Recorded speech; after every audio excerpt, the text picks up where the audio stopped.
ឈ្មោះធីសាវ៉ាអញ្ចឹងខ្ញុំមកលើកស្ទួយវិស័យសាវ៉ាអូយហ្នឹងហើយស្មោះនេះទទួលបាននេះ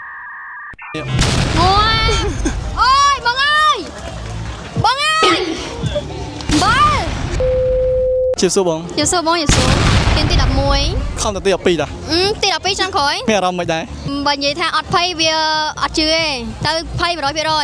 តែយើងខំប្រឹងខ្លួនឯងជឿជាក់លើខ្លួនឯង confident មានស្នេហាអីទេ អត់ទេអត់មានទេព្រោះដោយសារបើសិនមានក៏ប៉ាម៉ាក់គាត់តឹងតែងខ្លាំងគាត់ strict ខ្លាំង គិតថាខ្លួនឯងជាមនុស្សស្មោះឬក៏សាវ៉ា ស្មោះ loyal 100% ប្រកាស ប្រកាស អត់ដូរទេ អត់ដូរអីគេអីគេអត់ ស្មោះចប់ហើយ ហ៎មិនយ៉ាងយ៉ាង ខ្ញុំឈ្មោះធីសាវ៉ាអញ្ចឹងខ្ញុំមកលើកស្ទួយវិស័យសាវ៉ា អូឥឡូវវីដេអូនឹងផ្ដាំទៅផ្សេងនេះបែងបងសិស្សបងណាបែងសាវ៉ាឥឡូវមានសិស្សបងសាវ៉ាមួយហ្នឹងហើយស្មោះ នេះទទួលបាននេះ អូយអូយបងអើយបងអើយបើអញនិយាយបានថានេះគឺជាអត្ថប្រយោជន៍នៃការភាពស្មោះអញ្ចឹងបើអាចញ៉ៃក្រោយយើងធ្វើសាវ៉ាទៅដើម្បីទទួលបានអត្ថប្រយោជន៍ច្រើនណាអរគុណច្រើន ជប់ចាំតិចបង